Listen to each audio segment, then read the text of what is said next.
वंदे मातरम। कर्मचारी साथियों, जैसा कि आपको पता है, चुनाव विधानसभा के जो चुनाव थे संपन्न हो चुके हैं और अब आपको इन सभी को इंतज़ार है जो भी चुनाव के परिणाम होंगे, मतगणना होगी उसके बारे में। अब कई साथियों का, व्यूअर्स का कमेंट था कि जो भी काउंटिंग होती है या मतगणना होती है वो किस तरीके से होती है, उसमें क्या क्या प्रावधान होते हैं, उसके बारे में कई साथियों ने कमेंट किया था। तो मैं आज आपको इसके बारे में पूरी जानकारी देने का प्रयास करूँगा। हालांकि सारी जानकारी आपकी सुविधा के लिए है, आपके जानकारी के लिए है, ऑथेंटिक जानकारी दे रहा हूँ। फिर भी अगर आपको इसमें कुछ भी डाउट है या कुछ भी कन्फ्यूजन है तो कृपया जो भी आपकी ट्रेनिंग हुई है या एक दो दिन में अगर होने वाली है तो आप उसी को माने। जो भी चुनाव आयोग के लेटेस्ट दिशा निर्देश है उनकी पालना करें। मेरा ये प्रयास सिर्फ आपको जानकारी देने से है कि मतगणना किस तरीके से होती है। कई साथी जनों की आज तक मतगणना में ड्यूटी नहीं लगी, उनकी जिज्ञासा रहती है कि मतगणना किस तरीके से होती है, डाक मतपत्रों की गणना कैसे होती है, ईवीएम से गणना कैसे होती है, अगर कोई ईवीएम खराब हो जाए या जो सीयू है उसमें रिजल्ट शो नहीं होता तो उस समय क्या किया जाता है, किस तरीके से रिजल्ट की जानकारी ली जाती है, वो सारी जानकारी मैं आपको देने का प्रयास करूँगा। मैं पुनः आपको बताता हूँ कि ये सारी जो भी वीडियो है वो आपकी सुविधा के लिए है। अगर आपको कुछ भी कन्फ्यूजन है तो आप कृपया जो भी चुनाव आयोग के निर्देश है उनकी पालना करें। मेरा प्रयास आपको सिर्फ जानकारी देना है।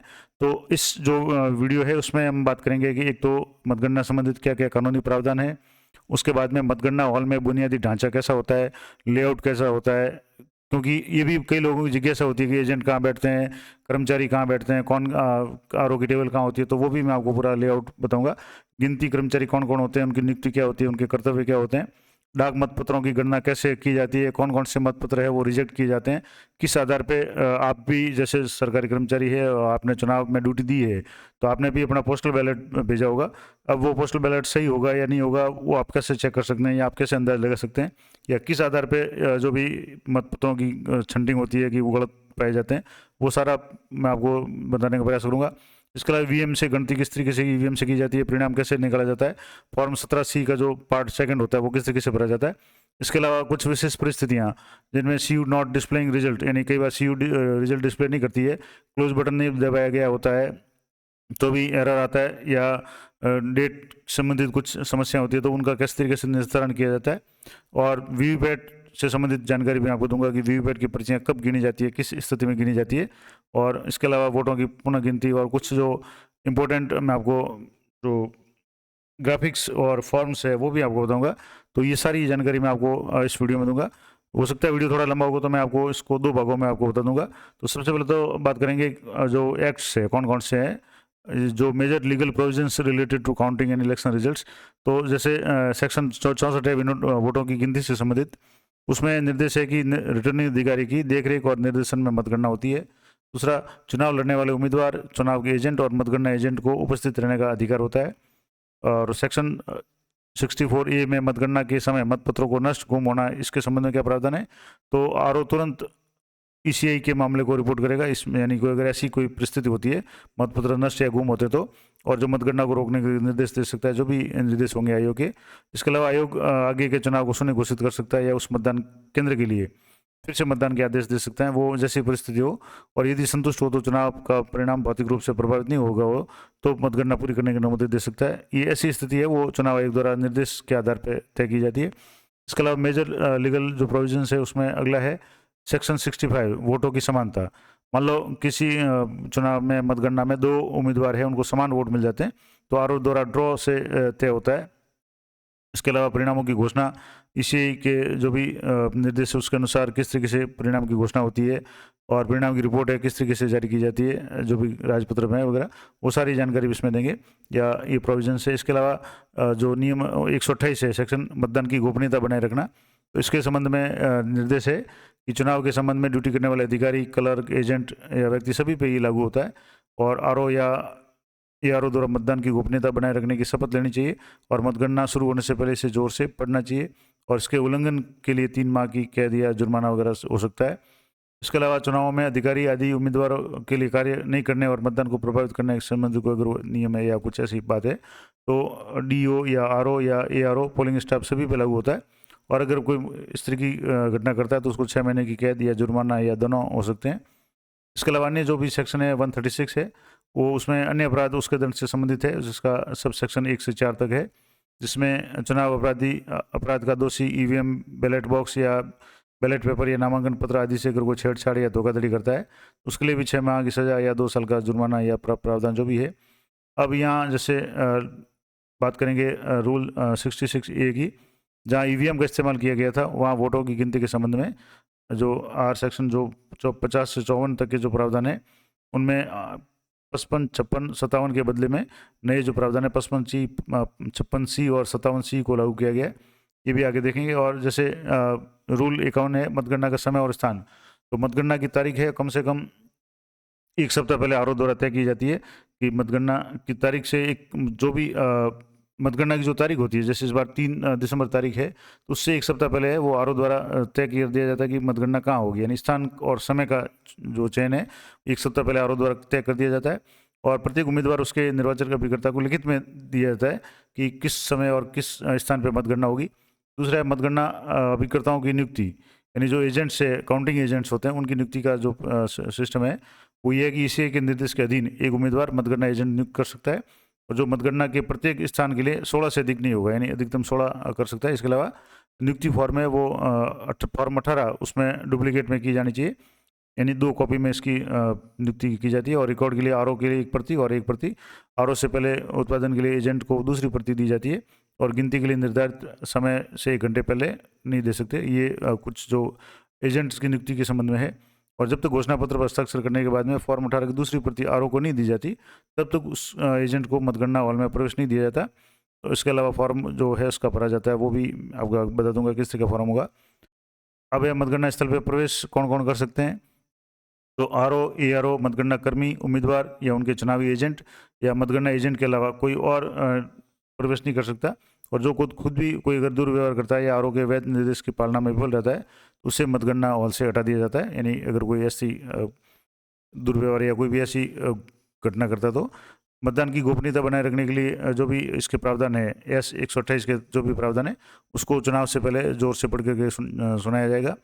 इसके अलावा जैसे R55C जो था उसमें है कि मतगणना कर्मचारियों और मतगणना एजेंट से पहले ईवीएम की जांच और निरीक्षण यह सुनिश्चित करने के लिए कि सीयूसी में छेड़छाड़ नहीं की गई है और सभी सील बरकरार है, और यदि नहीं है तो इसे एक रिपोर्ट करनी पड़ती है।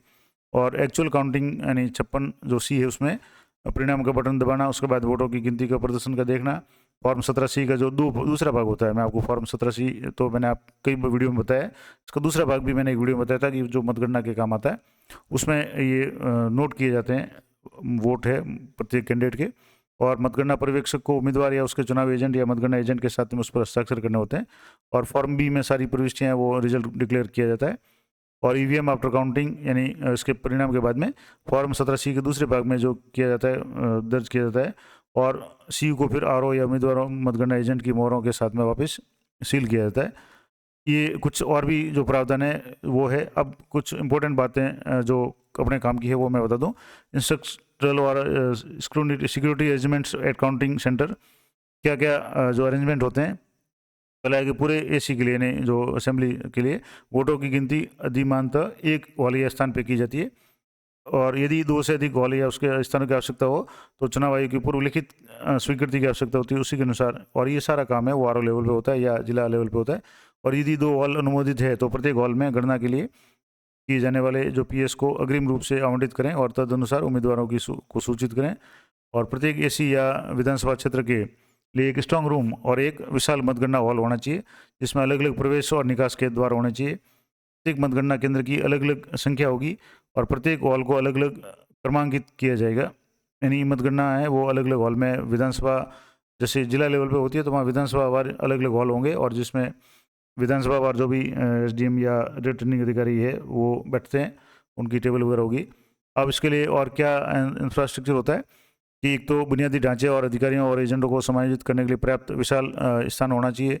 उचित स्टैंड बाई व्यवस्था यानी जनरेटर वगैरह की व्यवस्था भी वहाँ पर्याप्त होनी चाहिए। रोशनी की व्यवस्था पर्याप्त होगी, आग बुझाने के उपकरण भी वहाँ होंगे और एक स्थायी संरचना होनी चाहिए यानी बिल्डिंग वगैरह।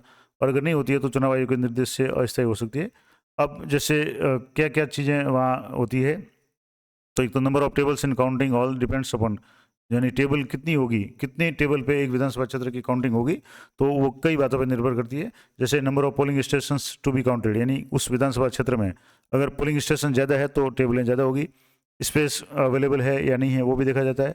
नंबर ऑफ काउंटिंग एजेंट की संख्या के आधार पर भी तय किया जाता है। और काउंटिंग और जो स्टाफ है उसमें माइक्रो ऑब्जर्वर वगैरह उनके अलावा, और जो सिक्योरिटी कंसर्न है उसको भी, सुरक्षा के मामले को भी ध्यान रख करके जो व्यवस्था है वो जिला लेवल पे की जाती है। और एक जो सामान्य हॉल होता है जिसमें मतगणना टेबल है 14 से अधिक नहीं होनी चाहिए, ये ICAI का निर्देश है। इसके अलावा जो RO और ऑब्जर्वर के लिए अलग अलग टेबल होती है उसी हॉल में होती है। इसका पूरा मैं लेआउट भी आपको बता दूंगा। अब उम्मीदवार और उनके जो भी एजेंट है उनको मतगणना प्रक्रिया देखने के लिए RO टेबल पर बैठने की अनुमति दी जाएगी। कंप्यूटर के साथ एक तालिका जिसपे प्रत्येक राउंड के बाद में प्रत्येक तालिका से डेटा की गणना और संकलन किया जाएगा, और RO तालिका के साथ में होना चाहिए। और ये सारे जो भी है मैं आपको एक बार जो बता दूंगा। अब इसमें इंपॉर्टेंट बात क्या है कि एक तो एजेंट, उम्मीदवार या प्रतिनिधि है, वो मतदान करने वाले EVM को संभालने से रोकने के लिए, यानी जो भी काउंटिंग करने वाले कर्मचारी है और एजेंट्स है उनके बीच में एक गैप होता है, और उसके लिए वुड ब्लॉक या वायर जाल, एक जाली लोहे की, इस तरीके से कह सकते हैं, जाली लगाई जाती है, बैरिकेड्स लगाए जाते हैं, ताकि एजेंट से ताकि उस कोई जो भी मशीन को तो पूरी तरह से देख सकें, लेकिन मशीन के हाथ वगैरह नहीं लगा सकें। और खास करके मान लो अगर किसी परिस्थिति में वीवीपैट की पर्चियों की गिननी करनी होती है तो कोई भी पर्ची को गायब नहीं कर सके या निकाल नहीं सके, उसके लिए बैरिकेड्स की व्यवस्था की जाती है और लोहे की ऐसी जाली रखी जाती है सामने, ताकि वो देख भी सकें और किसी तरह की प्रक्रिया को बाधित नहीं कर सके। जैसे मैं आपको ये लेआउट बता देता हूँ, इसमें आपके सारी चीज़ें क्लियर हो जाएगी। जैसे ये बड़ा हॉल होगा जिसमें ये जो एक सेंटर पे तो यहाँ ब्लैक बोर्ड होगा, और दूसरे पे यहाँ जैसे ARO RO और जो भी स्टाफ वगैरह होगा रिटर्निंग ऑफिसर का, और क्लर्क्स टू असिस्ट RO के साथ में जो भी गणना सहायक वगैरह होंगे वो होंगे। उसके बाद में इस तरीके से टेबलें होगी, 1 2 3 4 5 इस तरीके से टेबलें होगी, और यहाँ से मैक्सिमम जैसे अभी बताया था कि 14 टेबल हो सकती है। इसके बाद में ये जो टेबल होगी उसके बाद में ये पास में है एक तरह से जाली लगी होती है, और उस जाली के बाहर की साइड में एजेंट्स है, काउंटिंग एजेंट्स है, वो बैठेंगे। टेबल वाइज एजेंट्स है वो यहाँ बैठते हैं। इस तरह से यहाँ भी टेबल वाइज एजेंट्स है यहाँ बैठते हैं। तो ये जो गैलरी टाइप या जो जगह छोड़ी जाती है वहाँ एजेंट्स बैठते हैं, बीच में बैरिकेड्स या जाली लगाई जाती है, और यहाँ जो एक टेबल होती है उस पर 3 जो कार्मिक होते हैं, यहाँ से जैसे CS होगा, CA होगा और M होगा, यानी माइक्रो ऑब्जर्वर होगा, काउंटिंग सुपरिटेंडेंट होगा और काउंटिंग असिस्टेंट होगा। ये आगे मैं आपको डिटेल में बता दूंगा। इस तरह की जो अरेंजमेंट है ये आप देख लें। जैसे जो भी बड़ा हॉल होगा उसमें RO की टेबल होगी एक साइड में, और दूसरे साइड में बोर्ड वगैरह होगा, और इस तरीके से टेबल की व्यवस्था होती है। और उस टेबल के साइड में जो दीवार और टेबल के बीच में एक जाली लगा करके एजेंट्स के बैठने के लिए व्यवस्था की जाती है। तो ये एक लेआउट हो गया। अब जैसे कौन कौन सी चीज़ें वहाँ काउंटिंग टेबल पे प्रोवाइड की जाएगी, जो काउंटिंग करने वाले कर्मचारी है उनको क्या क्या चीज़ें मिलेगी। तो एक तो नीला बॉल पॉइंट मिलेगा, खुली सील तोड़ने के लिए चाकू मिलेगी, जैसे आपको EVM की जो सील वगैरह खोलनी पड़ेगी, और उसके लिए फिर फॉर्म 17C का भाग 2 मिलेगा। प्रत्येक जो भी इस CU होगी, कंट्रोल यूनिट होगी, उसके साथ में फॉर्म 17C का जो पार्ट 2 होगा मतगणना से संबंधित होता है वो उपलब्ध कराया जाएगा, जहाँ काउंटिंग करने वाले कर्मचारी उसकी मतों को नोट करेंगे। इसके अलावा प्रत्येक उम्मीदवार द्वारा प्राप्त मतों की रिकॉर्डिंग के लिए परफॉर्मा और अतिरिक्त मतगणना स्टाफ, माइक्रो पर्यवेक्षक, माइक्रो ऑब्जर्वर है वो होंगे।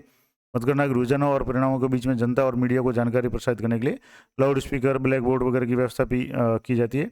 और EVM या अन्य लिफाफों को सील करने के लिए पर्याप्त जो टीमें होती है वो भी मौजूद होती है। अब कुछ और जानकारी कि मतगणना हॉल में समग्र वीडियोग्राफी के लिए केवल आधिकारिक वीडियो कैमरा ही अलाउ होता है, जो भी चुनाव आयोग द्वारा या प्रशासन द्वारा मान्यता होता है। मतगणना कक्ष के अंदर किसी भी कैमरा, स्टिल या पत्रकार या मीडिया कर्मी को वीडियो की अनुमति नहीं होती है।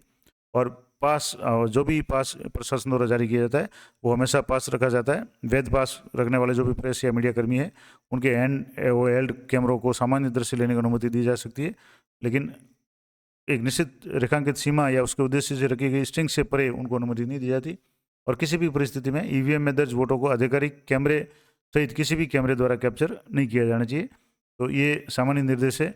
अब जैसे पर्यवेक्षक और माइक्रो ऑब्जर्वर है उनके लिए क्या व्यवस्था होगी, तो काउंटिंग सेंटर पे ऑब्जर्वर है वो क्या क्या होता है। एक तो जैसे टेबल और कुर्सियों के साथ में एक अलग कमरा होता है।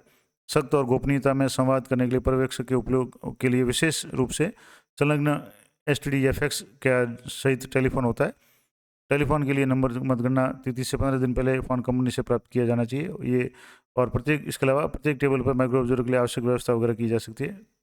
अब हॉल में कौन कौन प्रवेश कर सकता है, तो सबसे जो मेन बात है कि एक तो मतगणना पर्यवेक्षक और उसके सहायक ईसीआई द्वारा अधिकृत व्यक्ति यानी इलेक्शन कमीशन ऑफ इंडिया द्वारा जो भी नियुक्त या अधिकृत व्यक्ति है वो चुनाव के सिलसिले में ड्यूटी पे तैनात लोक सेवक जिनकी भी काउंटिंग में ड्यूटी लगती है वो अंदर जा सकते हैं। उम्मीदवार जा सकता है, उम्मीदवार के चुनावी एजेंट और मतगणना एजेंट। उनके एक तो इलेक्शन एजेंट होते हैं जो आपको पता होगा एजेंट्स के फॉर्म वगैरह पे साइन करते हैं, और उसके अलावा मतगणना एजेंट है वो उम्मीदवार है वो नियुक्त करता है, तो वो भी काउंटिंग के एजेंट के रूप में वहाँ बैठ सकते हैं। और मतगणना हॉल के अंदर हर निकाय को अपने व्यक्ति पर अपना आई कार्ड प्रदर्शित करना होता है, यानी हर व्यक्ति उसके पास में आई कार्ड होना चाहिए, हर समय उसके आई कार्ड लगा हुआ होना चाहिए। अब किन को प्रवेश नहीं दिया जा सकेगा, तो एक तो मतगणना हॉल में प्रवेश की अनुमति किसको नहीं है, तो पुलिसकर्मी चाहे वो वर्दी में हो या सादे कागजों में, उन्हें अनुमति नहीं दी गई है, उन्हें बाहर रहना चाहिए। इसके अलावा अगर कोई आरओ द्वारा बुलाए जाते हैं तो उसी परिस्थिति में वो प्रवेश कर सकते हैं। इसके अलावा मंत्री, राज्य मंत्री, केंद्र या राज्य के उप मंत्री जब तक कि वे उम्मीदवार के रूप में नहीं हो, यानी वो उम्मीदवार के रूप में वहाँ आ सकते हैं लेकिन सामान्य मंत्री के रूप में वो वहाँ नहीं हो सकते। और उपयुक्त गणमान्य व्यक्तियों को उम्मीदवार के चुनाव या मतगणना एजेंट के रूप में नियुक्त नहीं किया जा सकता क्योंकि उन्हें सुरक्षा की आवश्यकता होती है। तो ये जैसे मंत्री वगैरह अगर किसी पद पे है तो वो भी नहीं जा सकते क्योंकि उनको चुनाव की सुरक्षा की जरूरत होती है और सुरक्षाकर्मी है वो अंदर अलाउ नहीं होते हैं, तो ये भी विशेष बात है। इसके अलावा मतगणना एजेंट तक प्रवेश तब तक प्रवेश नहीं कर सकते जब तक कि उन्हें घोषणा को पूरा करने और हस्ताक्षर करने के बाद में नियुक्ति पत्र की दूसरी प्रति जमा नहीं की हो, यानी जो एजेंट होते हैं काउंटिंग एजेंट उनके फॉर्म की 2 कॉपी होती है जिसकी एक कॉपी है आरओ द्वारा साइन करके उनको वापस दी जाती है और तभी वो कॉपी उनके पास होगी तभी उनको अंदर प्रवेश दिया जाएगा। अब फिर एक और भी है कि priority of sitting of counting agents in counting hall में जो एजेंट्स है वो किस तरीके से बैठेंगे उसका क्रमवार, जैसे आपने जो इलेक्शन के समय में एजेंट्स के बैठने का क्रम था लगभग वही क्रम है कि सबसे पहले मान्यता प्राप्त राष्ट्रीय दल है उनके उम्मीदवार है उनके एजेंट पहले बैठते हैं, उसके बाद में राज्य स्तर पर मान्यता प्राप्त दल, फिर अन्य राज्यों में मान्यता प्राप्त दल, उसके बाद में गैर पंजीकृत जो भी मान्यता प्राप्त दल है उनके, और फिर निर्दलीय उम्मीदवारों के जो एजेंट है वो इस तरीके से क्रम वाइज बैठते हैं। अब अकाउंटिंग ऑफिसर और अकाउंटिंग जो स्टाफ है क्या क्या होता है, तो एक जो टेबल होगी जैसे एक मैंने आपको बताया था लेआउट बताया था कि एक हॉल में मैक्सिमम 14 टेबल हो सकती है, तो प्रत्येक टेबल पे एक तो गणना पर्यवेक्षक होगा जो अकाउंटिंग सुपरवाइजर होगा, सीएस होगा, इसके अलावा एक सीए होगा यानी अकाउंटिंग असिस्टेंट होगा, एक माइक्रो ऑब्जर्वर होगा, एमओ होगा, तो 3 है, प्रत्येक टेबल पे 3 कर्मचारी होंगे। और ईवीएम को टेबल पे ले जाने के लिए और वापस लाने के लिए जो भी ग्रुप डी के अधिकारी या कर्मचारी है वो अलग अलग से नियुक्त होते हैं जो टेबल तक जो सीयू को लाएंगे जो भी डॉक्यूमेंट्स कागज, उसके बाद में उसकी गणना करने के बाद में वापस निर्धारित स्थान पर उसको जमा कराएंगे। पर्यवेक्षक की सहायता के लिए और कंप्यूटर एंट्री करने के लिए अतिरिक्त मतगणना कर्मचारी या माइक्रो ऑब्जर्वर वगैरह वो होते हैं। और मतगणना पर्यवेक्षक अधिमानतः राजपत्रित अधिकारी होना चाहिए, यानी जो भी काउंटिंग सुपरवाइजर होता है सीएस होता है एक टेबल पे, वो गजेटेड ऑफिसर है वो लगाया जाता है, और जो किसी भी राज्य या केंद्र सरकार में गजेटेड ऑफिसर होना चाहिए। इसके अलावा सभी अधिकारियों को ज्ञान प्रशिक्षण दिया जाता है चुनाव से पहले या काउंटिंग से पहले, तो वो आपको पता है। इसके बाद में अगला है कि मतगणना वो जो भी जैसे निर्वाचन अधिकारी या द्वारा फोटो पहचान पत्र जो भी जारी किए जाते हैं, क्योंकि बिना फोटो पहचान पत्र के वहाँ अलाउ नहीं होते हैं, और फोटो पहचान पत्र वाले भी मतगणना के दिन सुबह 6 बजे मतगणना स्थल पर पहुँचें, और आपकी जिसकी भी ट्रेनिंग हुई होगी उनको भी निर्देशित किया होगा कि 6 बजे तक उनको किसी भी हालत में उस मतदान केंद्र पर पहुँचना है। उसके बाद मतगणना हॉल और टेबल वहीं पे उनको टेबल आवंटित की जाती है कि किस विधानसभा क्षेत्र की किस टेबल पे उनकी ड्यूटी है, पहले से उनको नहीं बताया जाता, और आवंटित टेबल पे अपनी उपस्थिति सुनिश्चित करते हैं, और उनको फोटो पहचान पत्र है वो जारी किए जाते हैं, और उनको मोबाइल कैमरा वगैरह किसी भी हालत में अलाउ नहीं होता है। तो आपकी भी अगर चुनाव में मतगणना में ड्यूटी लगी है तो आप अपने जो भी मोबाइल फ़ोन वगैरह है उसको बाहर रख करके जाएँ, क्योंकि वहाँ किसी तरीके से कोई भी मोबाइल वगैरह अलाउ नहीं होता है, क्योंकि उपकरणों की तलाशी है वो गेट पे होती है और गेट से ही आपको वापस भेज दिया जाएगा। तो वो आप जो भी मोबाइल वगैरह है अपने घर पे रख करके यहाँ यथास्थान रखें, वहाँ बिल्कुल ही अलाउ उस परिसर में मोबाइल नहीं होता है, ये आप जरूर ध्यान रखें। इसके बाद में मतगणना हॉल में मोबाइल फ़ोन, लैपटॉप, आईपैड जैसे कोई भी इलेक्ट्रॉनिक आइटम है उसकी अनुमति नहीं होती है। ITPBS यानी जो एक विशेष तरह के जो पीबी होते हैं, electronic transmitted postal ballot system जो है, उसमें OTP के लिए अगर कोई ज़रूरत होती है तो वो आरओ जो भी है ARO है उनको मोबाइल अलाउ किया जाता है, तो वो भी विशेष परिस्थिति में होती है। और इसके अलावा अनुशासन का सख्ती से पालन करना चाहिए और मतदान की गोपनीयता बनाए रखने के संबंध जो भी निर्देश होते हैं उनका पालन करना पड़ता है। आरओ या ARO की अनुमति के बिना परिणाम घोषित नहीं होने तक मतगणना हॉल से बाहर नहीं जा सकते, और रिकॉर्ड या इनकोड में मतगणना दर्ज करने में शून्य त्रुटि सुनिश्चित करें, यानी किसी भी तरह की गलती नहीं होनी चाहिए। 2-3 बार देख करके उसकी एंट्री वगैरह करनी चाहिए। अब मतगणना टेबल पर कर्मचारी की ड्यूटी है वो किस तरीके से होती है, तो सील किए गए मामलों को खोलने से पहले किन किन बातों को आपको ध्यान रखना होगा या क्या क्या चीज़ें होती है, काफ़ी इंपॉर्टेंट जानकारी है, मैं आपको बताता हूँ कि सबसे पहले तो प्रत्येक मतगणना टेबल पे एक मतगणना पर्यवेक्षक यानी काउंटिंग सुपरवाइजर, एक मतगणना सहायक और एक माइक्रो ऑब्जर्वर होंगे, यानी प्रत्येक टेबल पे 3 कर्मचारी होंगे और वितरण अधिकारी प्रत्येक टेबल पर सीलबंद नियंत्रण इकाई जारी करेगा, यानी जो भी आर होंगे वो एक एक प्रत्येक टेबल पे एक एक सीयू को पहले वहाँ भेजेंगे, जो भी जो असिस्टेंट स्टाफ जो होता है उनके द्वारा। उसके बाद में सील किए गए जो भी मामले हैं उनको खोलने से पहले क्या क्या चीज़ें ध्यान रखनी है कि आपको जब जैसे आप काउंटिंग टेबल पे आपकी ड्यूटी लगी हुई है, चाहे आप मतगणना पर्यवेक्षक हो, मतगणना सहायक हो या माइक्रो ऑब्जर्वर हो, तो आपको किन किन बातों का ध्यान रखना होता है। तो सबसे पहले तो carrying case as corresponding form 17C, जो कैरिंग केस यानी जो लेकर के आ रहे हैं उसमें साथ में फॉर्म 17C होना जरूरी है। 17G जो मतपत्र लेखा होता है वो। उसके बाद में कैरिंग केस की मोहरें हैं वो बरकरार हो, यानी जो सीयू है, कैरिंग केस का मतलब सीयू की जो बाहर की जो एड्रेस टैग वगैरह होती है वो उस पर सही तरीके से लगी हुई होनी चाहिए। सील बरकरार नहीं होने की स्थिति में आपको आरओ या एआरओ जो भी वहाँ उपस्थित होते हैं अधिकारी होते हैं उनको रिपोर्ट करना है। इसके अलावा सुनिश्चित करें कि जो भी टैग है जिस विधानसभा क्षेत्र का है उसी टैग की संख्या और उसी का फॉर्म 17C है दोनों समान हो, यानी जो टैग पे मतदान केंद्र का नाम वगैरह जो भी लिखा हुआ है वो फॉर्म 17C में भी समान होना चाहिए और केस को ले जाने का पता टैग से हटा दें। उसके बाद में सीयू को बाहर निकालें और मतगणना टेबल पर रखें, यानी सबसे पहले जो भी कैरिंग केस है उसके ऊपर की जो एड्रेस टैग उसको चेक करना है, कंफर्म करना है कि उसी मतदान केंद्र की है जिसका फॉर्म 17C साथ में है। उसके बाद में जो भी कैरिंग बॉक्स है उसमें से सीयू को बाहर निकाला जाता है। सीयू को बाहर निकालने के बाद भी उसमें क्या क्या चीज़ें देखी जाती है वो भी मैं आपको आगे बताऊँगा।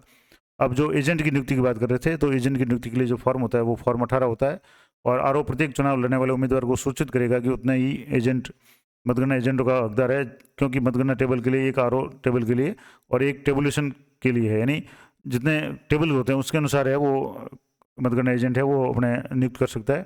सादे कागज पर किसी भी आवेदन को अस्वीकार कर दिया जाएगा। जो भी फॉर्म है वो फॉर्म 18 फॉर्म है वो 18 फॉर्म डुप्लीकेट में जमा कराना होता है, यानी एक कॉपी तो आरओ अपने पास रखेगा और दूसरी कॉपी ये वापस देगा। और मतगणना के दिन एजेंट को फॉर्म 18 के घोषणा पत्र पर हस्ताक्षर करके आरओ को जमा कराना पड़ेगा, तभी उनको है वो एक तरह से फोटो पहचान पत्र या प्रवेश पत्र है वो आवंटित किया जाता है, पहचान पत्र, और उसी के आधार पर उनको प्रवेश दिया जाता है और बिना आईडी कार्ड के कोई भी मतदान हॉल में प्रवेश नहीं कर सकता। ये एजेंट के मामले में भी है। अब एजेंट की जो नियुक्ति का मामला होता है तो फॉर्म 18 में काउंटिंग एजेंट की नियुक्ति की जाती है और फॉर्म 19 में उसका निरसन यानी कोई कैंसिल करना है तो वो होता है। और मतगणना की तारीख से 3 दिन पहले तक फॉर्म 18 के माध्यम से नियुक्त मतगणना एजेंटों की सूची को अंतिम रूप दे दिया जाता है। अब ये फॉर्म 18 है जो एजेंट्स की नियुक्ति का फॉर्म है। आपने चुनाव जब करवाए होंगे तब आपको पता होगा कि जो मतदाता जो एजेंट है उनकी नियुक्ति का फॉर्म जो मतदाता जो भी एजेंट है वो लेकर आए होंगे, आपने उसको अपने सामने साइन करवा कर जमा करवाया होगा। वो प्रत्येक एक एक एजेंट का फॉर्म होता था। इसमें ये है कि एक कैंडिडेट है वो एक से अधिक जो भी एजेंट है वो नियुक्त कर सकता है। तो इसमें जैसे अपॉइंटमेंट ऑफ काउंटिंग एजेंट्स है फॉर्म 18 है, जो इलेक्शन टू द जो भी विधानसभा क्षेत्र का नाम होगा, लोकसभा का नाम होगा, और टू द रिटर्निंग ऑफिसर, और यहाँ जैसे या तो आई यानी जो कैंडिडेट या तो कैंडिडेट खुद अगर नियुक्त कर रहा है तो यहाँ कैंडिडेट का नाम आ जाएगा, और या इलेक्शन एजेंट का नाम आ जाएगा जो कि इस उम्मीदवार का इलेक्शन एजेंट है वो निम्न लोगों को काउंटिंग एजेंट्स के रूप में नियुक्त कर रहा है, और जो भी काउंटिंग जो प्लेस होगा उसका नाम आ जाएगा। फिर नेम ऑफ काउंटिंग एजेंट 1 2 3 4 जितने भी एजेंट नियुक्त करता है उनके नाम आ जाएंगे।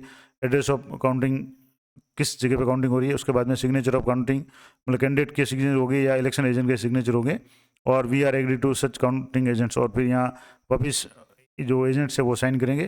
काउंटिंग एजेंट्स के यहाँ इस तरीके से साइन होंगे, और ये जो पूरा फॉर्म है declaration of the counting agent वो अपनी घोषणा करेंगे कि मुझे जो भी नियम वगैरह उनकी पालना मैं करूँगा, और साइन बिफोर मी, और जो भी रिटर्निंग अधिकारी है उनके सामने वो वापस साइन करेंगे। इस तरीके से appointment of agent counting agent किया जाता है। अगला जो है पोस्टल बैलेट से संबंधित, तो मैं आपको बता दूं कि सबसे पहले है वो डाक मतपत्रों की गणना की जाती है, उसके बाद में सीयू के वोट किए जाते हैं। अब इसमें ये हो सकता है कि प्रशासन की तरफ से कुछ 1 2 टेबल है वो सिर्फ डाक मतपत्रों के लिए शुरुआत में दी जाए, बाकी टेबलों पर सीयू से काउंटिंग हो सकती है। या जब मतपत्र गणना शुरू होगी तो डाक मतपत्रों की गणना किस तरीके से होगी उसके बारे में क्या क्या निर्देश है। और पीबी और एक और जो मैंने शब्द बताया था ETPBS, ये ETPBS क्या होता है, तो electronically transmitted postal ballot system है। ये लेटेस्ट टेक्नोलॉजी पर आधारित पोस्टल बैलेट है। उसकी भी गणना जहाँ भी ये इशू होते हैं गणना की जाती है। तो सबसे पहले जो निर्वाचन अधिकारी है ईआरओ को निर्दिष्ट मतगणना टेबलों पर मतगणना शुरू करने के लिए निर्धारित समय पर पीबी और ईटीपीबीएस की गणना शुरू करने के निर्देश देंगे और ईवीएम से वोटों की गिनती शुरू होने से पहले डाक मतपत्रों की गिनती की जाएगी। अब इसमें क्या क्या ध्यान रखना है या किस तरीके से डाक मतपत्र खारिज होते हैं मैं आपको बता दूं। एक और इम्पोर्टेंट जानकारी आपको दे दूं कि जैसे इस बार डाक मतपत्र दो तरह के होते हैं। एक तो वो होंगे जो जिन कर्मचारियों ने चुनाव करवाए हैं, ड्यूटी चुनाव की ड्यूटी थी, उनको पीबी जारी किए गए थे, तो वो। दूसरे, इस बार होम वोटिंग का जो प्रावधान था चुनाव आयोग की तरफ से, जो 80+ थे यानी 80 साल जो अधिक के जो भी बुजुर्ग व्यक्ति थे या जो भी दिव्यांग लोग थे या कोविड पॉजिटिव थे, उनके लिए होम वोटिंग का प्रावधान किया गया था। तो उनके भी वोट है वो एक तरह से डाक मतपत्रों या पोस्टल बैलेट के रूप में ही होते हैं, तो वो भी काउंट किए जाएंगे। तो डाक मतपत्रों की गणना के लिए प्रत्येक टेबल पे एक एआरओ और एक मतगणना पर्यवेक्षक और 2 मतगणना सहायक होंगे। अब डाक मतपत्रों की गिनती के लिए प्रत्येक टेबल के लिए एक अतिरिक्त माइक्रो ऑब्जर्वर भी होगा और पूरी मतगणना की वीडियोग्राफी की जाएगी, यानी जो पोस्टल बैलेट है उसकी वीडियोग्राफी होगी। अब इसमें क्या क्या होगा, जैसे इलेक्ट्रॉनिक रूप से प्रसिद्ध डाक मतपत्र ईटीपीबीएस है, उनकी गिनती है अन्य पीबी की गिनती के साथ ही की जाएगी। उसके लिए कुछ विशेष जो प्रावधान होते हैं जैसे ओटीपी वगैरह का, तो वो अलग से होगा। ईवीएम के वोटों की गिनती पीबी की गिनती शुरू होने के 30 मिनट बाद शुरू हो सकती है, यानी सबसे पहले पीबी की गिनती शुरू की जाती है और पीबी की गिनती शुरू करने के बाद में 30 मिनट बाद में ईवीएम से मशीन जो भी वोट है उनकी गिनती शुरू की जा सकती है। और ध्यान दें कि उम्मीदवार चुनाव एजेंट या मतगणना एजेंटों को मतगणना समय में उपस्थित रहने का अधिकार है, यानी वो देख सकते हैं कि जो पीबी की काउंटिंग किस तरीके से हो रही है या क्या हो रही है।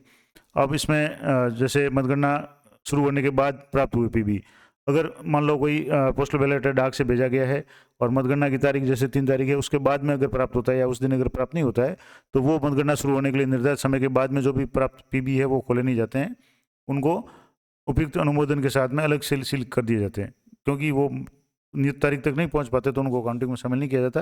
इसके अलावा ध्यान दें कि ऐसे पीबी की संख्या को खारिज किए गए वोटों की कुल संख्या में शामिल नहीं किया जाता, क्योंकि वो खारिज में भी नहीं आएंगे, वो तो पहुंचे ही नहीं है। समय पर प्राप्त पीबी को एक एक करके गिनती के लिए विचार किया जाएगा। अब इसमें क्या क्या चीज़ें हैं, एक बड़ा लिफाफा होता है जिसमें डिक्लेरेशन घोषणा होती है जैसे फॉर्म 13A, उसके बाद में छोटे लिफाफे होते हैं जैसे फॉर्म 13B और कवर ए। इनको बड़े ध्यान से देखना पड़ता है और इसमें किस आधार पर इनका जो भी वैध या अवैध जो माना जाता है। तो सबसे बड़ा पहले है जो डाक मतपत्रों की गणना होगी, उसमें बड़ा लिफाफा खोला जाता है जो फॉर्म कवर बी है, जिसमें फॉर्म सी है, इसमें फॉर्म 13A है कि घोषणा और पीबी एक छोटा लिफाफा यानी 13B है, दोनों शामिल होते हैं। तो सबसे पहले तो घोषणाएं देखी जाती है। अब जैसे PB to be rejected without opening the inner cover of the following cases, यानी अंदर का जो छोटा लिफाफा खोलने से पहले ही पीबी को किस स्थिति में रिजेक्ट किया जाता है या खारिज कर दिया जाता है। पहला कि यदि फॉर्म 13A में बाहरी जो भी घोषणा है बाहरी लिफाफे को खोलने पर नहीं मिलती, यानी जो 13A की घोषणा अगर नहीं मिलती है तो अंदर वाले लिफाफे को नहीं खोला जाता। दूसरा, घोषणा पर निर्वाचित अगर हस्ताक्षर नहीं किए जाते हैं तो भी वो रिजेक्ट माना जाता है। इसके अलावा सक्षम अधिकारी द्वारा सत्यापित नहीं किया जाता है। जैसे आपको पता है, आपने अगर पोस्टल बैलेट दिया होगा तो वहाँ जो भी सुविधा केंद्र है वहाँ पर या तो कोई न कोई राजपत्रित अधिकारी उपस्थित होगा, उनके साइन और मोहर लगाने के बाद ही आपने वोट दिया होगा, तो वो सक्षम अधिकारी का हस्ताक्षर या सत्यापित होना जरूरी है। और घोषणा में उल्लेखित पीबी का सीरियल नंबर अगर अंदर के सीरियल नंबर से मैच नहीं करता है तो भी वो है रिजेक्ट हो जाएगा। इसके अलावा rejection of the PB on the account of defect in declaration, घोषणा में किस आधार पे जो पीबी है वो रिजेक्ट होगा।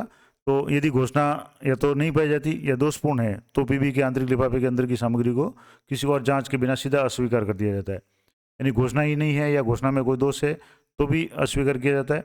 और इस आधार पर पीबी को अस्वीकृत करने के मामले में खुले हुए छोटे लिफाफे और दोषपूर्ण घोषणा को उसके संबंधित बड़े लिफाफे में वापस रखा जाना चाहिए और ऐसे अस्वीकृत लिफाफों के लिए अलग से ट्रे में रखा जाना चाहिए।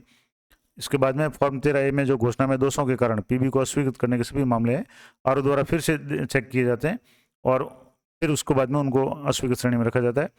और बड़े लिफाफे में ऐसे सभी अस्वीकृत पीबी को एक अलग से सीलबंद पैकेट में साथ रखा जाता है, जिसमें पीसी या एसी मतगणना की तारीख और अस्वीकृत डाक मतपत्र के रूप में उसके ऊपर लिखा जाता है। अब इसके बाद में जैसे मान लो फॉर्म आपके पास आ गया है जो पोस्टल बैलेट का, तो फॉर्म 13A और 13B की जांच के बाद आंतरिक कवर खोला जाता है। तो सभी वैध घोषणाओं को अलग अलग सीलबंद लिफाफों को एक साथ रखा जाता है, जिसमें पीबी एसी की मतगणना की तारीख और वैध घोषणा के रूप में उल्लिखित है। उसके बाद में मतपत्रों वाले छोटे लिफाफे 13B को खोले जाने से पहले ऐसा किया जाना चाहिए और इसके बाद छोटे लिफाफे मिले जाएंगे और उन्हें एक के बाद एक खोला जाना चाहिए। यानी पहले तो आपके जो बाहर का जो भी साथ में जो जो भी गजेटेड ऑफिसर वाला या जो भी साइन वाला जो था, अगर वो सही है तभी आपका छोटा बड़ा लिफाफा है वो खोला जाएगा। अब उसके बाद भी कई बार फॉर्म या मत पत्र रिजेक्ट हो जाता है, उसके भी आगे कारण आ जाएंगे। तो मत पत्रों की वैधता की जांच की जानी चाहिए और निर्णय किया जाना चाहिए। इसके बाद में जो भी मत संबंधित उम्मीदवार को वैध मत पत्र दिखाए जाते हैं। जो भी डाक मत पत्र है वो छोटे लिफाफे में से निकाल करके उनको दिखाए जाते हैं, और अमान्य जो भी पत्र होंगे वो उनको अलग ट्रे में रखा जाता है। अब डाक मत पत्रों की अस्वीकृति किस तरीके से होती है, यानी रिजेक्ट किस तरीके से किया जाता है उनको, इनसफिशिएंट ग्राउंड फॉर रिजेक्शन, यानी कब अस्वीकार नहीं किया जाएगा। पहले तो ये देख लें कि एक डाक मत पत्र को अस्वीकार नहीं किया जाएगा कब, यदि इस केवल इस आधार पर सत्यापन अधिकारी ने फॉर्म 13A में निर्वाचक की घोषणा पर अपनी मोहर नहीं लगाई है, और यदि सत्यापन अधिकारी ने उस फॉर्म पर अपने नाम और पदनाम के संबंध में सभी प्रासंगिक विवरण दिए हैं। यानी कि मान लो जैसे किसी गजेटेड ऑफिसर ने साइन किए, कोई प्रिंसिपल है वह कहता है जिसने साइन कर दिए लेकिन उनकी मोहर नहीं लगी, लेकिन उसने अपना पूरा नाम और उसका पद स्थापन स्थान वगैरह सब लिखा है, अपनी पूरी घोषणा या जो भी सूचना दी हुई है पद नाम के संबंध में जो भी विवरण दिया हुआ है, वो अगर दिया हुआ है भले ही मोहर नहीं लगी है तो वो वैलिड होगा, उसको अस्वीकार नहीं किया जाएगा। दूसरा, इस आधार पर कि प्रेषक निर्वाचक ने बाहरी कवर बी, यानी जो बाहर का जो कवर होता है उस पर हस्ताक्षर नहीं किया गया है जिसमें उसने डाक मत पत्र वापस किया है तो भी, और अगर उसके जो पहचान वाला जो फॉर्म है 13A है वो अगर सही है तो उस फॉर्म को रिजेक्ट नहीं किया जाएगा। इसके अलावा ग्राउंड्स फॉर रिजेक्शन पीबी और एक डाक मत पत्र को निम्नलिखित मामलों में अस्वीकार कर दिया जाएगा। यानी अस्वीकार कब किया जाएगा, मान लो जैसे डाक मत पत्र को खोला गया, उसके बाद में उसके साथ की जो घोषणा वगैरह वो सही पाई जाती है, उसके बाद में जो अंदर का छोटा लिफाफा खोला जाता है जिसमें आपने पोस्टल बैलेट रखा था, अब उस पीबी पे कोई वोट चिन्हित नहीं किया गया, यानी किसी भी कैंडिडेट को वोट नहीं दिया गया तो भी वो रिजेक्ट हो जाएगा। एक से अधिक उम्मीदवारों के पक्ष में वोट दिया गया है, यानी एक से अधिक उम्मीदवारों के नाम पे मोहर वगैरह लगाई हुई है तो भी वो रिजेक्ट हो जाएगा। और यदि अंकन स्पष्ट नहीं है कि किस उम्मीदवार के लिए है तो भी वो रिजेक्ट हो जाएगा। इसके अलावा पीबी नकली है या पीबी इतना विकृत है कि उसकी वास्तविकता की पुष्टि नहीं की जा सकती तो भी वो रिजेक्ट कर दिया जाएगा। इसके अलावा इसे एक अलग कवर में वापस किया जाता है, यानी प्रदान किए गए फॉर्म 13C में नहीं है, यानी अलग से लिफाफे में किसी ने पैक करके दिया है और जो उसके लिए लिफाफा जो 13C था उसमें अगर नहीं है तो भी वो रिजेक्ट कर दिया जाएगा। और यदि कोई लेखन है जिसके द्वारा निर्वाचक की पहचान की जा सकती है, यानी वो अपनी आइडेंटिटी कोई अगर वहाँ लिख देता है, जैसे उसको सिर्फ वहाँ अपने पसंद के उम्मीदवार के नाम के सामने जो मोहर लगा रही थी उसकी जगह वो अपना मोबाइल नंबर लिख देता है या अन्य कोई ऐसी जानकारी लिख देता है जिससे उसकी पहचान सुनिश्चित की जा सके, तो भी वो फॉर्म है या उसका जो भी बैलेट है पोस्ट बैलेट है वो रिजेक्ट हो जाएगा। ये कुछ विशेष बातें हैं। इसके अलावा candidate wise distribution of valid PB, फिर जो भी काउंटिंग होगी वैध जो वोट होंगे उनकी गिनती की जानी चाहिए और प्रत्येक उम्मीदवार को उन्हें प्राप्त वोटों को उनके खाते में जोड़ दिया जाना चाहिए। उसके बाद में प्रत्येक उम्मीदवार द्वारा प्राप्त डाक वोटों की कुल संख्या की गणना की जानी चाहिए और फॉर्म 20 में जो भी रिजल्ट पत्रक होता है उसमें दर्ज किया जाता है। तो ये तो हो गया इसके बारे में, पोस्टल बैलेट के बारे में। अब counting of votes receive through postal ballot, तो सबसे पहले क्या होता है कि वैध मतों को उम्मीदवार वाइज छंटनी की जाती है, अलग अलग किया जाता है। प्रत्येक उम्मीदवार को कितने मत मिले उसकी गणना की जाती है और उसके बाद में मतों की संख्या को परिणाम के पत्रक 20 में उचित स्थान पर दर्ज किया जाता है और उम्मीदवारों की जानकारी के लिए इस परिणाम को जोर से घोषणा की जाती है कि इस अमुक उम्मीदवार को इतने काउंटिंग या जो पोस्टल बैलेट मिले, इतने वोट मिले पोस्टल बैलेट से। सभी वैध अस्वीकृत पीबी के बंडल तैयार करके पैक किया जाता है और आरओ की मोहर के साथ में उनको सील किया जाता है और उम्मीदवारों को यदि चाहे तो वो भी उसमें सील लगा सकते हैं। इसके अलावा ईसीआई की जो सीक्रेट सील है वो लगाई जाती है, बंडल पे एसी का नाम वगैरह वो सारा लिखा जाता है। तो ये पूरा प्रोसेस है। अब इस तरीके का जो फॉर्म 13C होता है जो इस तरीके का होता है जिसमें पोस्टल बैलेट जो कवर होता है, एक बड़ा लिफाफा होता है, उसके अंदर है वो छोटे लिफाफे होते हैं। अब इसमें जैसे ये फॉर्म 13B है, ये not to be open before counting, इसको काउंटिंग से पहले नहीं खोला जाता, जिसमें आपने जो भी मतपत्र डाला था। अब ये फॉर्म है, ये 13A है। अब 13A फॉर्म इस तरह का फॉर्म होगा जिसमें मैंने बताया था कि जो भी अटेस्टिंग ऑफिसर है उसके साइन होने ज़रूरी है, उसकी मोहर होनी ज़रूरी है। अब मोहर नहीं हो लेकिन उसने अपना एड्रेस पूरा दिया हुआ है, पदनाम वगैरह और साइन किए हुए हैं, तो भी वो वैलिड होता है। तो अटेस्टेशन है वो ज़रूरी है, यानी जो भी आप मत पत्र दे रहे हैं आपने दिया होगा तो आपको पता होगा कि वहाँ किसी भी गजेटेड ऑफिसर को बैठा करके वहाँ उनके साइन और मोहर लगाई जाती है। अगर ये किया हुआ है तब तो वो फॉर्म आपका माना जाएगा। फिर इस तरह का जो बैलेट पेपर होता है ये एक मॉडल बैलेट पेपर है जिसमें सीरियल नंबर होते हैं, कैंडिडेट का नाम होता है, उसके निशान वगैरह दिए होते हैं और उसके आगे उसको आपको जो भी है वो मोहर वगैरह लगानी पड़ती है, जिसमें नोटा सहित जो भी उम्मीदवार होते हैं उनके होते हैं। अब स्क्रूटिनी ऑफ डिक्लेरेशन, अगर डिक्लेरेशन नहीं पाया जाता है, घोषणा नहीं पाई जाती है तो फॉर्म है वो सीधा रिजेक्ट हो जाता है, जिसपे reject the PB marking suitable endorsement, यानी उसके प्रश्नांकन किया जाता है बड़े कवर पे। और वो रिजेक्ट हो जाता है। उसके बाद में अगर घोषणा पाई जाती है, लेकिन घोषणा फॉर्म तो पाया गया लेकिन उसमें साइन नहीं है, अटेस्ट किया हुआ नहीं है, अनऑथराइज अटेस्टेशन किया हुआ है, यानी जो ऑथराइज अधिकारी नहीं है उसके द्वारा अगर अटेस्ट कर दिया गया है, या सीरियल नंबर छोटे लिफाफे पे जो मैच नहीं कर रहा है, या डिफेक्टिव है, या पीबी इज आउटसाइड स्मॉलर लिफाफा, छोटे लिफाफे से पोस्टल बैलेट बाहर है या उसके अंदर नहीं है सेम कवर में, तो उसको है वो declare to not to be found, यानी उसको है वो खारिज कर दिया जाता है। अब ये तो हो गया। अब एक इम्पोर्टेंट जानकारी थी कि ईटीपीबीएस क्या होता है। तो electronically transmitted postal ballot system है।